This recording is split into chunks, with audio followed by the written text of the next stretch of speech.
தமிழ்நாட்டில் எலெக்ஷன் முடிந்தாலும் என்னமோ சொன்ன மாதிரி மழை நின்றாலும் தூறல் இருக்கவில்லை.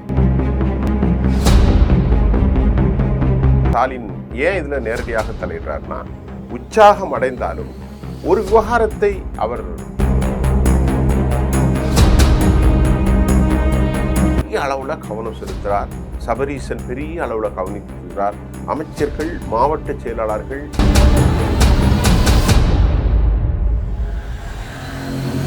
எல்லா மாவட்ட செயலாளர்கள்ட்டையும் சொன்னாரா, நீங்க சரியான முறையில் எல்லாம் பண்ணியீர்களா என்று சொல்லாவிட்டால்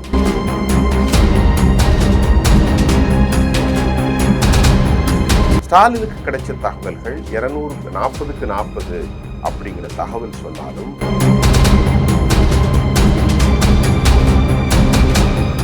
தமிழ்நாட்டில் எலெக்ஷன் முடிந்தாலும் என்னமோ சொன்ன மாதிரி மழை நின்றாலும் தூறல் இருக்கவில்லை. தமிழக முதலமைச்சர் ஸ்டாலினுடைய கிடுக்குப்பிடி இதுவும் மிக முக்கியமாக கிடைத்த ரிப்போர்ட் நியூஸ். என்னன்னா, ஸ்டாலின் பெரிய அளவில் மோடி அளவுக்கு பேசலை, ஆனால் விவகாரங்களில் ரொம்ப கவனமாக இருக்கார் அப்படிங்கிற செய்தி வந்திருக்கு.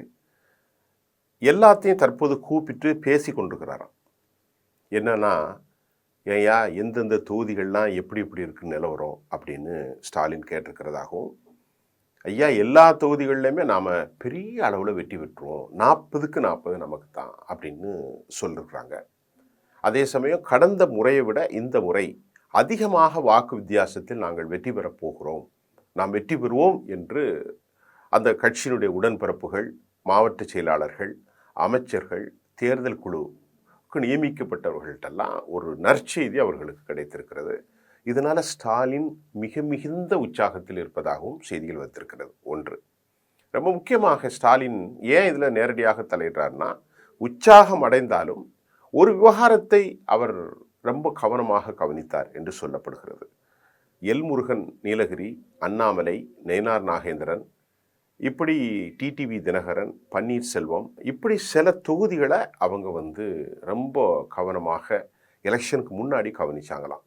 அந்த கவனிப்பில் மேற்கு மண்டலத்திலிருந்து வரக்கூடிய அண்ணாமலை தொகுதி, நயினார் நாகேந்திரனுடைய திருநெல்வேலிக்கு அந்த தொகுதி, தேனி, இவைகளெல்லாம் ஸ்பெஷல் கவனிப்பாக இருக்கணும்னு அவங்க வளையத்தில் கொண்டு வந்ததாகவும், அதனால தான் அனிதா ராதாகிருஷ்ணனை திருநெல்வேலியில் ராபர்ட் புருஷுக்கு ஆதரவாக நீங்கள் செல்ல வேண்டும் என்று அவர்கள் பணித்ததையும் நாம் கவனமாக எடுக்க முடியுது. அப்போ ஸ்டாலினுக்கு கிடைச்ச தகவல்கள் 240க்கு 40 அப்படிங்கிற தகவல் சொன்னாலும் அவர் என்ன சொல்லியிருக்காருன்னு பார்த்தீங்கன்னா, எல்லாரும் பார்க்குறாங்களாம், எல்லாருடைய செய்தி எப்படி இருந்தது, நாகர்கோவில் எப்படி இருக்குது, தூத்துக்குடி எப்படி இருந்துச்சு, திருநெல்வேலி எப்படி இருந்துச்சு, விருதுநகர் எப்படி இருந்துச்சு, எல்லா செய்திகளையும் கேட்ட பிறகு 40க்கு 40 நம்ம தான் கிடைப்போம் அப்படின்னு சொன்னாலும், அது முன்னாடி நடந்ததும் இப்போது அவர் என்ன சொன்னார், நீங்கள் சொல்கிறதெல்லாம் சரி, ஆனால் நான் மட்டும் நீங்கள் சொன்னதில் மாற்றம் இருந்தால் நிச்சயமாக கடும் நடவடிக்கை எடுப்பேன் என்று எச்சரிக்கை எடுத்திருக்கிறாராம்.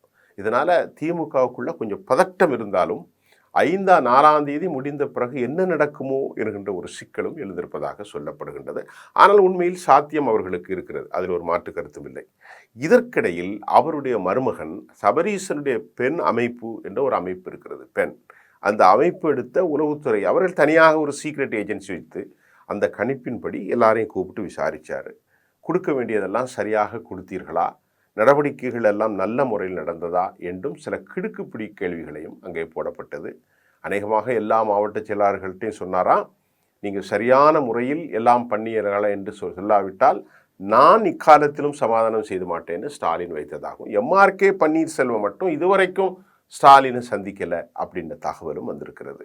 எல்லா விஷயத்திலும் கவனமாக இருக்கிறார் தமிழ்நாட்டு முதல்வர். ஏன்னு கேட்டால், ஏன் இவ்வளவு கவனம் சொன்னால், இப்போ வரக்கூடிய தகவல்கள், செய்திகள் அனைத்தும் மாநில கட்சிகளுடைய பிரதிநிதித்துவத்தையும் அதிகாரத்தையும் வல்லமையும் காட்டக்கூடியதாக இருக்கிறது.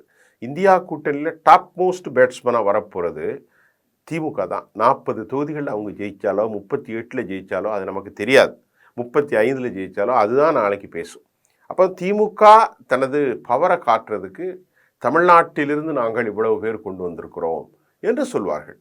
அதற்காகத்தான் ஸ்டாலின் பெரிய அளவில் கவனம் செலுத்துகிறார். சபரீசன் பெரிய அளவில் கவனிக்கிறார். அமைச்சர்கள், மாவட்ட செயலாளர்கள், பேரூராட்சி, நகராட்சி, ஒன்றியம், ஊராட்சி, நகரசபை எல்லாவர்களும் இதில் இணைக்கப்பட்டிருக்கிறார்கள். ஆக திமுகவினுடைய அந்த 1000 ரூபாய் திட்டங்கள் எல்லாம் பெரிய அளவில் அவர்களுக்கு சக்சஸ் ஏற்படும். கெட்ட பெயர்களும் இருக்கிறது. எதில் கெட்ட பேர் இருக்குன்னா, அந்த கட்சிக்காரர்கள் செய்கின்ற அடாவடிகளின் மூலமாக சில கெட்ட பெயர்கள் இருக்கின்றது. ஆக மொத்தத்தில் தற்போது எலெக்ஷன் முடிந்தாலும் சூடு இன்னும் ஆறவில்லை.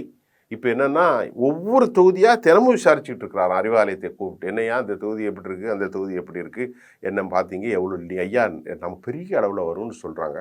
எல்லாம் கேட்டுட்டு சொல்கிறானா, நீங்கள் சொன்னதை நான் நம்புகிறேன். ஆனால் இதில் ஏதாவது குறைகள் வந்திருந்தால் மொத்தத்திலே சொல்லிட்டார், நான் நடவடிக்கை எடுக்க தயங்க மாட்டேன். எந்த அமைச்சராக இருந்தாலும், எந்த நகர மாவட்ட செயலாளராக இருந்தாலும் நான் நடவடிக்கை எடுக்க தயங்க மாட்டேங்கிறது தான் தற்போது திமுகவினுடைய செய்தி காலத்திலேருந்து நமக்கு கிடைச்சிருக்கிறது. பார்க்கலாம் அடுத்தடுத்து என்ன கிடைக்க போகுது அப்படிங்கிறதுல நாம் தொடர்ந்து பார்க்க போகிறோம். நன்றி.